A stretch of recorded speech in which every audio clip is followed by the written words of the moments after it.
my first message was welcome to hell, which is funny. And then I did a little audio message saying welcome to my brain. Bunch of people reacted to that. So it feels like they're in my head. Today we had on Marie Lee, AKA Move Me to Tennessee. If you want to up your Instagram game, you got to listen to this entire episode. We talk about how to create the perfect profile, what to have in your IG highlights, why broadcast channels are a must, the easiest reel an agent can make, how to grow your email list, and a special guest appearance from Tim McGraw.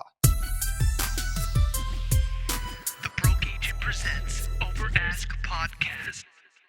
All right, Marie Lee. I was telling Eric, this is a catchy name right away. And then you even have a catchier name with Move Me to Tennessee. You sound like a country singer as it is. And now you went on to Move Me to Tennessee. So thank you for being here. If people don't know you, can you kind of give us your elevator pitch? Who is Marie Lee, Move Me to Tennessee? Yeah, I am a real estate agent here in the Nashville area, and I primarily focus on relocation, so hence the Move Me to Tennessee. But I also focus a lot on first-time buyers, so I kind of have like a two-way road when it comes to business. And yeah, I help people relocate into Nashville, but I'm helping just as many people relocate out of Nashville this year. So it's kind of going both ways, but it's been really interesting to see how things kind of morph and change over 2023. The Move Me to Tennessee name is genius. Did you possibly get that from Move Me to Texas, Katie Day? She has been doing this Move Me to Texas branding for a while, and I've been encouraging realtors to do that exact same slogan. I think it's really good. How'd you come up with it? I was originally Realty by Reuter, and that's my maiden name when I hopped into real estate. And when Clubhouse was a big thing, I was in all of those Clubhouse rooms, and Katie's like, Move Me to Texas. I'm like, that's brilliant. So went to, so it was from her. It was from her. Awesome. And met her in person a few months ago at a conference and let her know that. And yeah, it seems like she has sparked an entire movement of Move Me to X location. But the thing about yours is it's Marie Lee, Move Me to Tennessee. It's like it's very alliterative. It's a song. It's an actual song. I could write a rap about this. It's incredible. I love it. You were in those Clubhouse rooms. Did you ever hear Matt and I in those Clubhouse rooms? Because we used to take over back in the day, like early pandemic. That was our favorite thing to do. I feel like it introduced me to all the real estate influencers, and it's been funny tracking their journey over time. And now I feel like I'm having a chance to like be in some of the same rooms. So it's really interesting to see how everything's panned out for everyone. And you guys were on that list. I feel like everybody who's, I don't know, in the real estate marketing world that I really look up to, it all started from that Clubhouse room or those Clubhouse rooms. It's amazing because that was such a short-lived, like 3 or 4 month period. Yeah. And there were connections made on that. And that's kind of how Matt and I did a lot of promoting of our podcast early on, as we would infiltrate these Clubhouse rooms and just try to like be funny back and forth and talk crap to each other, basically. But that's awesome how that like introduced you to your Instagram handle too. So it's cool. Yeah. For sure. So you used to be a teacher? Or you still? So you used to be a teacher, you got into real estate. So how did you go from teaching to real estate to then like real estate, not only selling real estate, but marketing and doing everything through social media? Yeah, so I left teaching in October of 2019, but I didn't have a plan. I just knew I was burnt out and I was done. And I left without having a job or having an idea of what I was going to do. And I left right before the big teacher hire boom. Like I feel once COVID hit, everybody was hiring teachers to do lots of learning and development. I missed out on that completely. So I was struggling to find a job. And because I was struggling to find a job, I was applying to jobs, like at least 40 of them, like per week. And I wasn't hearing back from anything. So as soon as my savings started to dwindle, I was like, I got to do something. So I actually hopped into the e-commerce space and was doing like drop shipping, Amazon FBA. I was using a lot of social media marketing, but at that time I was relying only on paid ads. So that got me exposed to the world of social media in a very different context. But then when COVID hit and the supply chain stopped, I couldn't push my product out anymore and I had to make a pivot. So at that point in time, I was like, well, what do I do now? I started nannying for a family during COVID. And while I was doing that, I started working on my real estate license and just hopped right on in the big boom, the big selling boom of COVID. So I hopped in at a hot start and just been going since then. All right, if you're listening to this, this means you care about real estate marketing. You care about becoming a better agent. And that's exactly why you need to join our new platform, BAM X. We have monthly courses for our members, including my Instagram course. It's the best in the game, objection handlings, green screens, captions, and more. You also get access to our exclusive private community for literally a frappuccino a month. If you're listening to this and you're an agent, this is an absolute no-brainer. Use code OVERASK for 10% off. There's a link down in the description. Become a member of BAM X. Yeah, you joined the perfect time, the weirdest time.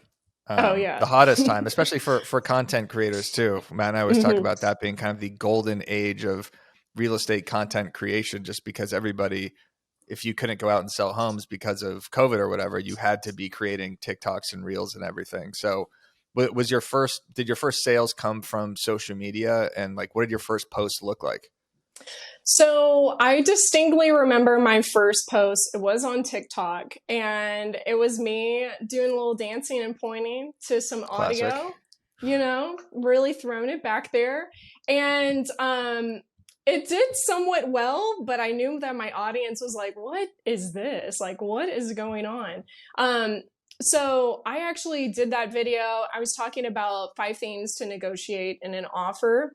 And the next day, my business coach, like I joined a coaching program. He's like, what is this? What are you doing to grow your business? This isn't an income producing activity. You need to be focusing on door knocks or cold calls. At that time, like Tennessee was really loose. I was door knocking in the middle of COVID. Probably not the smartest thing to do, but like we didn't have any regulations. So once I got that feedback, I was a little bit turned off. I think my first deal came from a sphere, somebody in my sphere, but my second deal, which happened 3 months into me having my real estate license, was a relocation who found me on Instagram and moved from Chicago to Nashville. You really seem to hone in on your real estate marketing now. I mean, from what you were doing with the pointing and dance. So how did that come to be, like from doing the dances like everyone else to really like you're doing high level like real estate marketing now, and you're even, showing other people how to do it? Was there like a breakthrough post or something that happened that kind of changed the way you looked at everything? I think over my short course of content creation in real estate, I started out doing lots of trends, following lots of Brock Johnson, hey, do this, try and implement this. I did that and it was working out really well. And then I feel like in the middle of last year, I started to feel a little bit of a plateau. And I was like, all right, this isn't working anymore. I can't keep doing this. I've got to find a way to pivot. And I found myself getting tired of seeing people doing the same things over and over and over again. I was like, if I'm tired watching it, I know other people have to be tired of watching it. So it actually took me a little bit of time. I feel like I hit a plateau in maybe April of 2022. And what I found myself doing was I was giving a lot of content or creating a lot of content for other real estate agents. I was getting a lot of engagement. But I noticed a huge shift in business. I wasn't getting a lot of buyer leads or, consultation requests. And so really January this past year, I was like, I have to solely focus on my ideal clients, which are relocations or first-time home buyers. And I'm only going to create content that I feel like speaks to those two people. And since then, it's pretty much been like a very precise funnel. I get people scheduling calls with me routinely. And it's cool because everything is inbound. I don't do anything outbound except for maybe some email marketing occasionally. But I feel like I've primed my content to go directly to my ideal client. So it's a very targeted and specific clientele. And that's the exact clientele that I'm finding myself working with. That variety is extremely important, of that local versus global reach, with Matt and I have talked about before. Just if you're only getting agent to agent referrals, which is great, but you do see that plateau, making that shift is extremely important to be like, no, like my actual clients need to see what's actually happening in Tennessee. Like it's great to get the engagement and likes and everything from other realtors, but it does probably get to a point where you do have to make that shift. So that's awesome that you did it. When you said that you do some outbound, like with your email marketing, I noticed in your link, you call it like the Nashville Hot, like what's the title of your newsletter? The Nashville Hot Takes. So the Nashville Hot Takes. Yeah, yes. People are known for Nashville hot chicken. So that, I guess that was like my little spin on it. I don't know. Maybe That's corny, great. but here we are. Yeah. So what are you sending out in that newsletter? Yeah, so that's just a monthly newsletter. And in that, I'm giving my personal opinion on what I think is going on with the market, what I'm seeing, like what I'm seeing on deals for buyers, like what am I negotiating for buyers, for sellers, you know, what are sellers having to give? Talking about, hey, what's the difference between list price versus sales price? And my predictions for projections and things like that. So I'm really just taking the whole month to consume a bunch of content. And in this email, I'm trying to give a very targeted blurb. Hey, here's what's happening. And then I'm talking about client wins, like what are some things that we're getting done for clients right now. That's usually showcasing things like negotiations or, you know, how we're winning offers. Then we're talking about home maintenance tips and like what's going on in the Nashville area. So it's a one-time email, but because people are signing up for it, I feel like my email open rate is really high. So my email open rate's about 65 to 70%. And Whoa. It's the people who are signing up for that in my link in bio, or if I have people who are downloading my home buying guide, I'm automatically adding them to that email list as well. So once again, getting really aligned and targeted with who it is that I'm trying to work with. And I feel like that leads to like a crazy conversion rate. Yeah, industry average, I think, is like 19 to 25% or something like that. So 65%, obviously what you're sending is clearly resonating with your audience. And those are high quality like email conversions you're getting from the guides that you're doing. So we noticed in your highlights, you have a bunch of different highlights that I think one of them was one of the guides, right? Mm-hmm. Or is that in your link in bio? So what would you recommend agents have to give those freebies away? Because we always say like, you know, do ebooks to get downloads, and agents are like, well, what the hell am I going to write an ebook on? So describe the process of creating those freebies and then where you put them on your Instagram profile. Yeah. So I think the best thing that somebody can do to funnel business into their business as an inbound is, number one, you have to have something that you're able to give away for free. We're talking about ebooks. My ebook came directly from Coffee and Contracts, and I was like, I don't have time to create this. I know that you can get things from templates like Coffee and Contracts, or like you can go off of Etsy, buy your own thing and just completely customize it. But as long as you have something that somebody can have an immediate download to, that's gold. And it's got to be something that is targeted towards the clientele that you're trying to work with. So in my personal case, I've got a link in bio, and then I've got a section that says download this here. They click on it, give me their information, and the way we've got it set up is they get that immediate download. Once they get that download, you know, they can do whatever they want with it. But then I put that email into my CRM, and then I'm pushing them out emails once a month. And I take a look at my email analytics too, how many people are clicking on this routinely, if people are scheduling things out.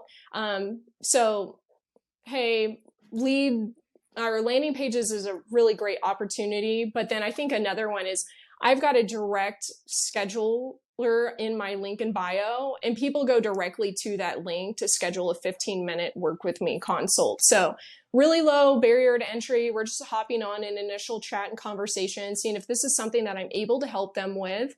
And I give them a little bit of information like, hey, here's what next steps might look like.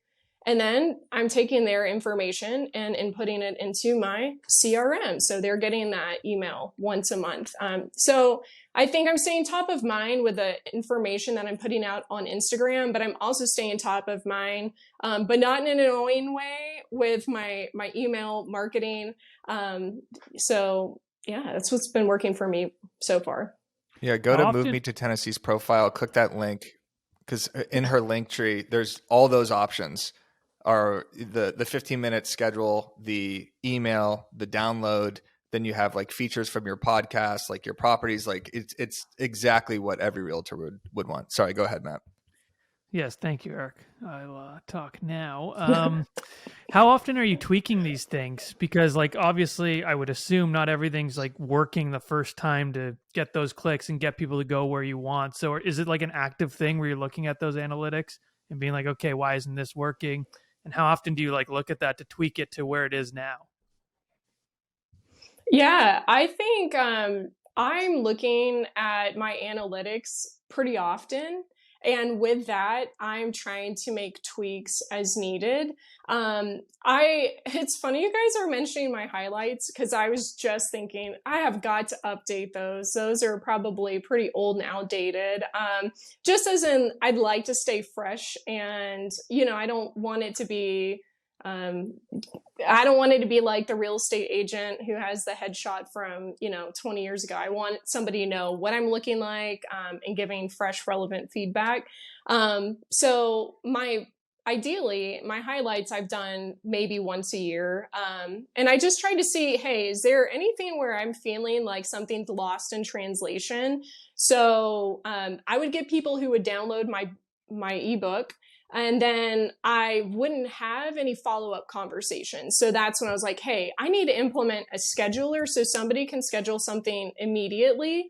And I have that scheduler blocked off so they can't do a same day call. And it can only be scheduled out within like a 2-week time frame. So it's something that I can remember. And, I try to maintain a really precise idea of what my schedule looks like for that calendar so I can meet those calls.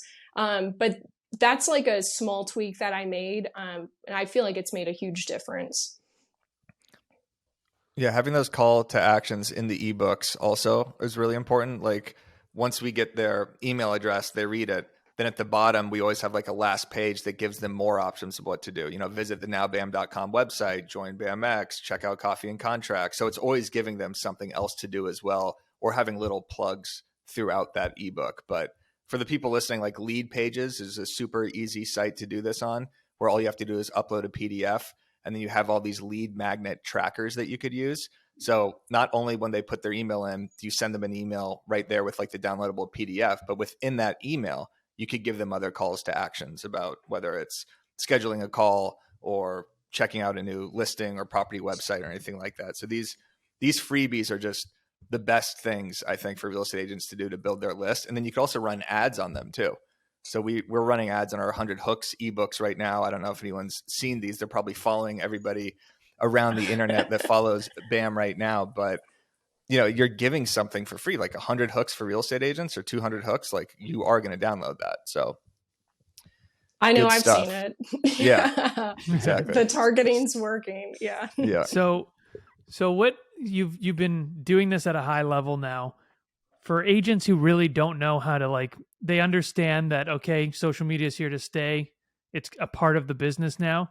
What is the perfect profile for real estate agents? When you go to a page, what are you looking for?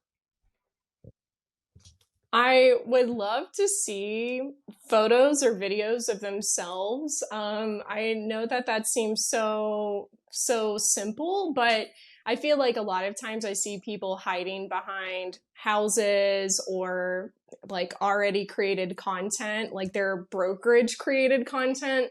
So even if they're trying to use that type of content, I'd use that as like a good starting point, or maybe some talking points to like get on camera and have some conversations, or, just getting your face out there. I feel like that builds credibility. So that's one. But I think the biggest thing I see as a missed opportunity is really utilizing that link in bio feature and then a call to action in their profile. So I'd like to see, hey, where are you? Who are you?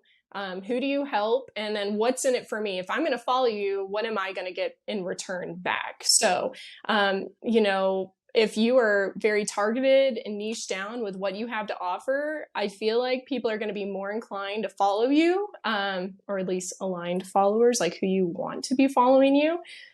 So I think I'm really particular about getting down to like the nuts and bolts and being as specific as possible. What's your call to action on your profile? Is it download freebies? Yeah, so freebies and consults. So I get people downloading that guide routinely. I get those email notifications, hey, you've got a new subscriber. And then I'm probably getting about 2 to 3 inbound scheduled calls per week. So these are just people who have come to my profile and they're like, hey, I do want to talk about a relocation, or I do want to talk about a purchase. And anytime I have somebody who wants to send me a DM, hey, I'm thinking about moving to Nashville, or I have a client moving to Nashville, I'm like, great, go to that link in my bio, sign up for a time to chat, and let's make sure we get you on the calendar and see how we can make this work. So that way I've got a track record, I've got their information, and I can just put it into my CRM to try and foster a relationship.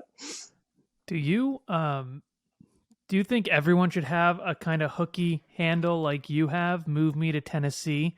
I mean, Tennessee is a very cool place to move. Keith Urban's there, Tim McGraw, Yeah. Faith Hill, Nicole Kidman, married to Keith. The works. Now, if you're in Omaha, are you going to put in move me to Omaha, move me to Idaho? Are these things that agents should be thinking about? Or because, move me to Toronto or move me to LA, those are desirable places. Omaha, Mom, if you're listening, Matt's just joking. My mom's from Nebraska. Matt is just kidding. Really? I love Mrs. Simon too. I'm so sorry. Omaha's a great song by Counting Crows. I've never been there. Okay, so I can't. I'm just saying something that's maybe less known. Move me to Idaho. Sure. Move me to Ohio. Yeah, I think in markets where maybe it's not like a top 10 destination spot, or a top 10 like real estate market, I feel like if you can harness down on a location, that's great. I know it might not have as much of a reach, but I feel like when I'm looking for agent to agent referrals and I'm typing in a very specific location, if they're going to give me a state, it's probably not going to come on my radar. I'm looking for somebody who specifically serves this area. So like if I'm in Ohio and I have a lead that I need to get connected to an agent in Aiken, Ohio, like move me to Aiken, Ohio, I'd be like, all right, let's do this instead of, just a general tag. I think once again, as specific as you could be, but, sometimes people want to have that in their, not necessarily their handle, but they want to have that like in their tagline or that first line in their bio. Go for it. Like when I got married, I feel like Marie Lee is a really common name. I knew I needed to have something that was a little bit more distinct or unique, because Marie Lee is going to get lost in the Instagram algorithm. Marie Lee, move me to Tennessee. Yeah. So, but you didn't go move me to Nashville. You said move me to Tennessee. Right. So you've niched down, but you didn't niche down too far to like a Nashville. Because that's all I think of when I think of Tennessee. I only know Nashville, maybe Franklin. Is that in Tennessee? Yeah, that's in our market. So, same area. Okay. But you didn't you niched down to a point, but you didn't go so far. Because I guess people would say move me to Nebraska, not move me to Omaha, right? Yeah. I mean, I don't know what I'm doing. So I know mine's really Moved me to broad. Kearney, Nebraska. Yeah. So specific. Although I will just say that, like the Kearney Realtor, the Omaha Realtor, I like those names. I think those names are good. And just like you said, if you're searching on Instagram, that pops up immediately. You know what that person does, and it still can pop up in the in the username searchability wise, because SEO I think is literally just the handle and the username. So you always have to have your location in the username at least. But I'm from Tucson, Arizona, not a super desirable location for people to move to. You kind of just grow up there. You spawn out of the desert. That's my point. Like that's yeah. But there's this woman, Bridget Baldwin, that I know, Berkshire Hathaway agent. Hers is Tucson agent, and that's a great handle. And then she has her team, I think, which is Tucson agents.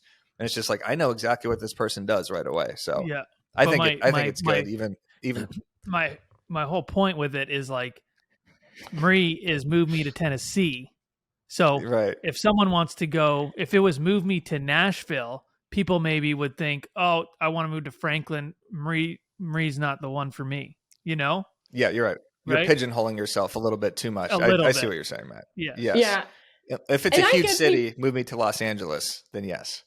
Yeah, I get people who ask me that question all the time, and there was a reel, and I'm thinking this is going to be a highlight that I need to create is like the areas that I serve. But I get people ask me all the time, hey, do you service this area and this area? And Tennessee is a really wide state, so a lot of people don't realize like I don't service the whole state. So when I do get a lead that is looking in a completely different market, I have exclusive partners that I am then passing that lead on to. So in a way for me, it's been great because it's allowed me to build out my outbound referrals.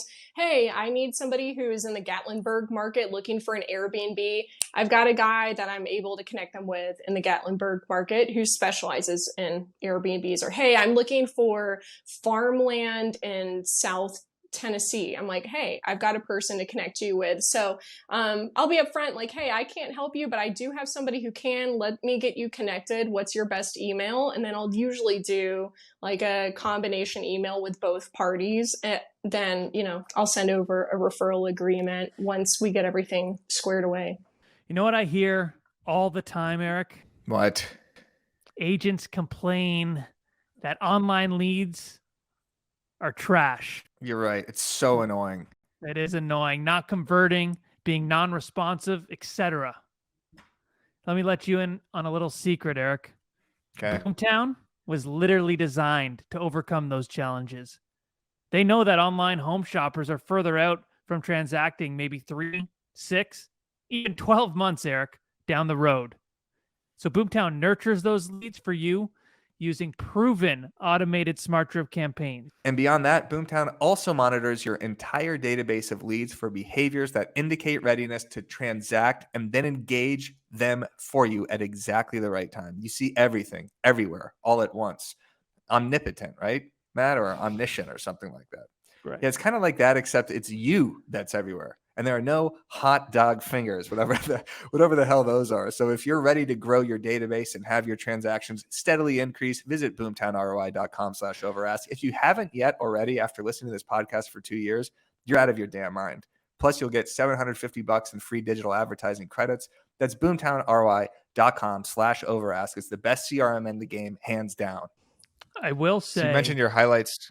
Go ahead. Sorry, just one more thought on this because I'm caught up on this now. Before this, I like move me to somewhere better than like move with Matt. Yeah. I think that's a little, it's not exciting to me. Go on. Yeah. Yeah. All right. We just spent another 30 minutes on Eric's the like, okay. And actually one more point. No, I'm joking. Yeah, one more. Yeah, keep it going. What other handles do you like and not like? Yeah, but I agree. The move me to Tennessee, perfect amount of niche / broad. It's okay. We don't. Great name, Marie Lee. It flows. We know it's great. Yeah, it's nice. So you've mentioned your highlights. You've mentioned your highlights a couple times, and you said you got to change your highlights. But I looked at your highlights. I think they're great. So thanks. I don't remember them off the top of my head, but I did look at them and I know specifically I liked all of them. Can you describe to us what you think a realtor should have in the Instagram highlights on their profile? Yeah, I think if you, a really great place to start is a start here highlight. And it's like, hey, who are you and what do you have to offer? Or who are you working with? And a little bit more about your backstory. I have on my profile created a pin post that answers that, but those are all static images. It's a carousel. People can swipe through them. I feel like sometimes people prefer video. So I feel like I recorded that in stories and just uploaded it into a highlight specifically. I won't lie, it was a little bit vulnerable when I posted that to my stories. I was like, I don't want you guys to watch this. I wish I could just like upload this to my highlights without like my people seeing it. But I sucked it up, did it anyway. I feel like that's a great opportunity for you to just start with your highlights. And then I think from there, I have very specific things like sometimes I'll do like a home buyer boot camp twice a year. And I have information in there about that, what that looks like. And even though I'm not running that routine, I mean, I am running it routinely, but I'm not running that regularly, people can get that content and know what I'm having to offer. So when that time does come around for signups or open registration or whatever, people are a little more inclined to sign up for it. So yeah, I think highlighting whatever guides or landing pages you have, we're talking about that link in bio and that immediate download. If you can hop in and explain what you have to offer with that and why people should download it, it's probably going to lead you to more downloads for your incentive. Now, for your actual page, like the stuff you're posting, how do agents start? Like, you post a lot of trending audios. Is that, you think, an easy place to start because you don't really have to really think of a script or anything? The audio's there, but there's a different skill of actually finding the audio that will actually work with what you're trying to say. Do you think that's like an easy place for agents to start? I think the easiest place for you to start is with some B-roll footage. So record yourself doing some things. I do that pretty often. Like if I'm going to go tour a home, I'll get some clips. Or if I'm doing like a blue tape walkthrough for new construction, I'll set my phone up, record me doing some stuff. And then, so B-roll footage, and then pairing it with a trending audio. I don't feel like trending audios are necessary. Some of my best reels or like best reach reels have been audios that nobody's used. But I feel like for that to work, it's got to be a very specific audio and it's got to go super well with your video to do well. So I feel like trending audios are a great way to give you a little bit of a boost. And yeah, if you don't feel comfortable being on the camera, like just start out with some footage, use a trending audio, and then do some type of targeted text overlay. I feel like that's a great place to start. It's not intimidating at all. And it's really simple to create. So like the days that I don't feel comfortable showing up on camera, then I'm posting something with content exactly like that. So it's allowing me to be consistent with my feed, but I'm also pushing the same message without having to worry about what I'm looking like. Matt, we should be doing way more B-roll stuff. I don't know why I haven't even thought about doing something like this, but I always see Haley from Coffee and Contracts doing it where she's typing on the computer and like captions are popping up. Like that's a great way to get people to join your email list too. Just like, working on sending out my monthly newsletter, we give you Instagram tips on a daily basis. Sign up, link below or something like that. We could do some really funny B-roll stuff where I could like be sitting in a room, like chugging a bottle of alcohol, and then, something like funny about real estate pops up on screen. So instead of just posting a tweet, it's me in the background doing something crazy that may be completely unrelated, but then Instagram thinks it's like original video too. So it's like a double hack where it's like, it's the picture on screen or the tweet on screen plus that. Yeah, I think you need to advertise your new broadcast channel. I was dying of laughter when I saw those notifications for the broadcast channel. Anyway, I couldn't get over that last By the way, night. I wanted to get into broadcast channels, so perfect segue. So Brock Johnson, who you mentioned, the Instagram coach who I talk about nonstop, who's actually going to speak to us on our Referred network, our referral group on Tuesday. So I have like a million questions to ask him. I can't wait. But he announced to everybody, and so did Adam Mosseri, Instagram CEO, the broadcast channels are now going to be available to everyone. And I don't know if you have one yet. I just started one yesterday. And what I these saw. are essentially are huge group chats with your followers. So your followers can't respond, but you can add on other users. So if I wanted to add Matt could like say stuff in the group chat to people, and then people could basically just react. But the amount of engagement on this already, like you're getting 10%, 20% engagement from the people that are in that channel, as opposed to the 1%, 0.5% that actually see your content on the feed or in stories. So this is going to be huge for promotions. Like if you're an agent, you got a new listing and you say, join my broadcast channels for, sneak peeks of all my listings, and you could post pictures there. Like the conversions will be off the charts for this. So highly recommend broadcast channels. Have you started one yet, or are you going to do one? Yes, Matt? No, go for it, Marie.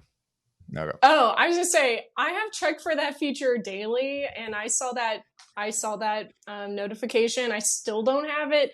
I think I have been trying to toy around. Hey, how do I want to use that feature? I think the idea of using it to showcase your listings, like that's brilliant. I know that I use a lot of my Instagram analytics if I'm going into listing meetings, like, hey, here's how many eyes we're going to get on your property. Here's our reach. And that's gotten me quite a few listings, just being able to show that kind of data. So I feel like that would be an even more targeted approach. But yeah, I want it. I don't know how I would use it yet. I'm looking forward to it. We'll see how it goes. It's like your Twitter too. It could be like stream of conscious. So a lot of agents aren't even on Twitter. So I could just say funny shit in there, like little one-offs, as opposed to making it so specific about real estate where people really get to know you on a more personal basis. Like it's going to be so huge for community building. And like if there's this podcast, for example, which is really good, if I want to promote this to my audience, if I do a link in my story, it's going to crush my story views. No one's going to click on that link, and less people engage with stories throughout the day. But if I promote it to the broadcast channel, I'm like, hey guys, like here's exactly what you're going to learn in this episode. We talk about broadcast channels. They're going to click on that. I bet views are going to go through the roof. So I am fired up about the broadcast channels, Matt. It is going to bring me light. I know it's good for you, like in particular, because you can share all your unhinged views and no one can rebuttal. Exactly. No one could say a word back to me. I could say everything I want, just complete stream of conscious nonstop. It's perfect. But Matt, the thing is, we could add each other to our broadcast channel. So you could literally pop in and you could do audio voice messages. You could film videos. Like this is the best move Instagram has made in a very long time, as opposed to just, stealing from all these other apps. Like I finally feel like the audiences that we're building are going to be really worth something even more now that we have like direct communication with them. So if you're an agent listening to this, start your broadcast channel, figure out what to do with it. Yeah, I think it's going to be so good for that community building piece. I feel like that is really where Instagram's starting to pivot to, the people who are constantly engaging with your content. And I feel like that's where I kind of struggle, is how do I create this type of community? So I feel like this is a great way to strengthen that. I feel like you guys have such a strong community already. I mean, you're engaging with everybody in your comments, and I feel like people are routinely commenting on your stuff. So if you don't have that type of engagement, I feel like this would be a really great way for you to get into that. Yeah. And for like sales, like if you are selling merchandise or your podcast or blogs or your email list or something like this, just makes so much more sense to plug it in there. Obviously, that's not the strategy I'm going to lead off with. I'm not going to just start saying, sign up for my email newsletter here. I'm going to do like funny stuff at the beginning. Maybe I'm going to do Instagram tips, I'm excited about it. This is the best thing that's ever happened to me. Love it. Yeah, we can tell. I love how you said, I'm going to do funny stuff. Instagram tip. Yeah. Well, I did. Yeah. I said my first message was welcome to hell, which is funny. And then I did a little audio message saying welcome to my brain. A bunch of people reacted to that. So it feels like they're in my head, It's going to be good. I have replayed that audio multiple times. I feel Scary. like that's kind of embarrassing to say. Yeah, that's actually I thought that scarier. was so funny. Yeah. Eric, never go to Tennessee. Yeah, I will not be moving to Tennessee. This will stay on the podcast. What a time. It is good though. I get it. I get it. Yeah. It is cool. It's I don't have it yet. All the stuff just it rolls out late in Canada. So you did get the blue check though, so you did beat me on that. In terms of growing your social on other platforms, because you got almost 20,000 on Instagram in just a couple years, 3 years, which is incredible. What are you doing to grow on the other platforms, or are you just focused on Instagram? Instagram is my only priority. Like, that's the only thing that I'm focusing on with lead generation. So I focus on content creation as my only form of lead generation. And that content creation for me is creating reels, creating carousels, or creating, emails. So that's what I'm focused on. And then I will try and repurpose that to other platforms. I primarily use Facebook and LinkedIn. I will use Twitter, but it's really just a facade. I'm using it just for the tweet feature to do some easy Instagram posts. I'm not really, I'm not really on Twitter. So if you go to my account and you see I got 6 followers, like, I'm proud of that. It is what it is. But I get business from Facebook and I've gotten business from LinkedIn. So I really just try to focus on the platforms that I'm getting business from. That's what I'm going to put my effort into. I've done TikTok, and I had to get off of TikTok just because it's so addictive. I get stuck in the vortex and I can't get out. I'm like, I feel like with Instagram, once I've gotten a little too much of it, I'm like, okay, I can put it away. But TikTok is addictive. I can't stop it. Yeah. I totally agree. TikTok is like, Instagram's so much more calm compared to TikTok. Like, I feel like TikTok's like that motivational coach who's just going to yell at you as soon as you open the app. It's just like in your face. And like Instagram's like, okay, I can deal with this a bit more. It's so fast. And I always say this on TikTok. I feel like you can't really build relationships as much because it's so fast paced. I feel like you don't even remember the creators that you like on the app. Like, I don't remember anyone's name, even the people I like. Yeah, I remember their faces, but I don't remember their handle or anything. And then I swear, as soon as I hit the follow button, I stopped seeing them. So I'm like, what is this? This is like the opposite of what I want. Yeah, I never even hit the follow button. It's just, but it is just such a vortex. Like, I totally agree. When I see the app and I click on it, I'm doing it to try to consume content, to like repurpose some stuff for Instagram. But I'm also doing it, like, I will just sit there for 45 minutes and be like, I just wasted 45 minutes watching people hit golf shots. Like, it's crazy how addictive that algorithm is. It's ridiculous. Yeah. You have a guide channel on your page. What is that? I've seen that on Gary V's and yours. What the hell is a guide channel? Is that like where the first time buyers guides are? Like, they live there, they could download them, or they just actually live on that page? Yeah. So that guide section, I have really just a collection of specific videos. So if I'm posting a reel and I'm like, oh, I've created content about this multiple times, like the monthly reports for sales prices in Tennessee, I try to combine them into a collection, which is in the guide section. So you go to guides, and I am creating just a folder of all of that related content so people can just, bam, you've got it one right after another. So I've done things like buyer tips, relocation tips, monthly reports like, hey, if you want to move to Nashville, consider these areas. So I'm just taking the content that I've already created and just organizing it in a way that if people want more information, they can go to it and they have all of that right in front of them instead of having to scroll through my page and trying to find that.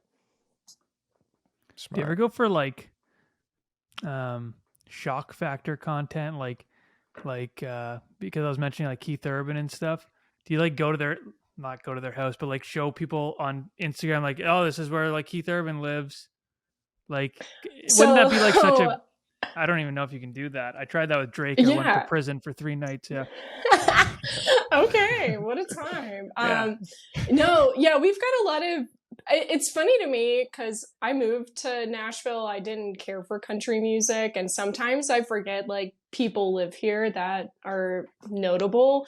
I personally have never seen anyone like in public, but I hear people all the time, oh, I saw Miranda Lambert at this place on Broadway. I'm like, I would never see them. So somehow I'm never in the same area or the same location. There is a guy in our market right now who's doing a pretty good job at building his audience. He is a real estate agent, and he is doing like big tours like that. He's stopping them. Hey, what's your monthly mortgage in Nashville? And then bam, they're going and doing a house tour. You know, I would love to do something like that, but to be honest, I don't feel like I'm as connected enough, or I don't know. I'm a little bit of an introvert. I feel like I couldn't find myself out there imposing myself. You don't like country, so you probably don't even know. You're probably like walking past Tim McGraw. You probably live beside him. You have no idea. Yeah, I'm like, who's this guy? Yeah, this guy's a bit of a creep. That stop on the street content I've been seeing is crushing on TikTok right now. Like that POV style. Like there's that guy in New York and there's a guy in Los Angeles. Maybe it's the same guy. I don't know.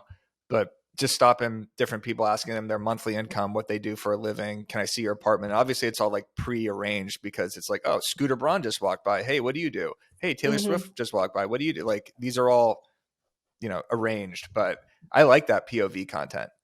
I think that's really good because it feels like you're within the conversation with that person. It does feel organic, even though it's played out. But well, it started with that guy, cool the car guy, the guy. Yeah, exactly. Yeah, it is good.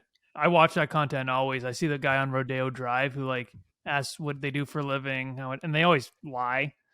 They always like say they make like they're like a rapper and they make like $5 million a year or some shit. And there's that other guy who just asks people what they got from the bag. Have you seen that guy? It's all a bit cringy, and I don't know what they why were shopping. I don't know why I watch any of it. Honestly, when I get off of TikTok, I'm like, what is this? This is stupid. You have all the sounds just playing in your head at all times too. Like you just have like an alarm clock of like the 3 trending audios. Montage. It's a complete horror. It's like a carnival. Everything going off in your head at all times. It is. It's insane. It is. Yeah. Well, so I guess we'll end with the coffee and contract stuff. Eric, you asked this. Marie gave a fantastic answer off air.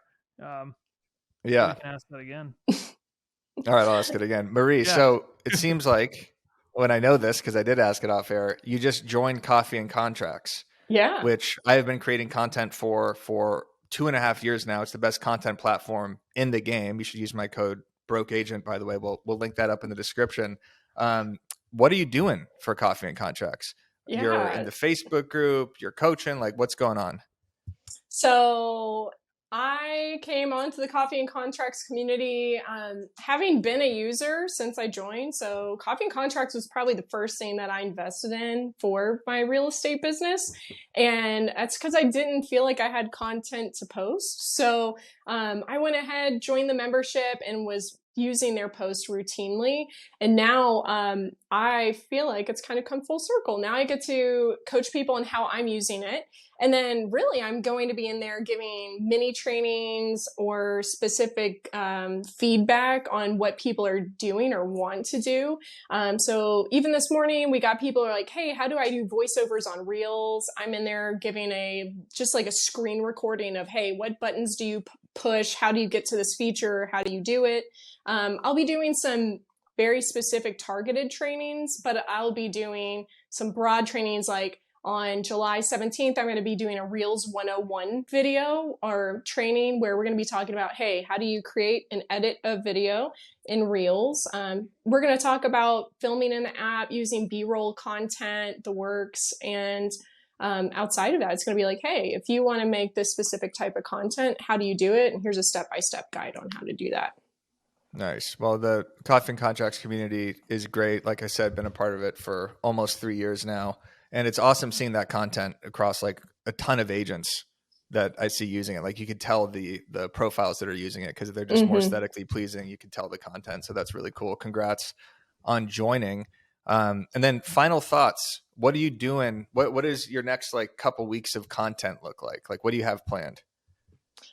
Now, I'm probably the worst person to ask this question because I don't think of it until I post it. Yeah, so I am definitely not a type A person. I'm definitely type B. I might have some ideas of things that I want to do, but I find myself like after I've had a cup of coffee and I'm all wired and a little anxious, I'm like, oh, I've got all these content ideas. I better write these down before I forget them. I'll write them down, and then from there I'll be like, oh, hey, I might do this and this and this. I think I'm getting ready to start making some content on, really the home buying process. I want to start creating content to prime people to do home buyer boot camp. So I'm going to start giving some specific tips on how to start the process, how to start the mortgage process, things like that. I find right now I'm trying to focus on repurposing old content, but in new ways. So just pulling stuff from my old archives. I'm kind of in a busy season right now. I don't have a lot of time to think of a lot of new ideas, but I'm trying to use, hey, this worked really well. I'm going to try and find a new way to repurpose that information. And I have found that if I just rip that video off of Snaptic or, whatever website to try and remove the watermark and upload it, it tanks. It's terrible. But if I take that content and repurpose it into like a carousel post or a completely different reel, but it is the same content, it's great. It does perfectly fine. So that's probably what I'm going to be focusing on.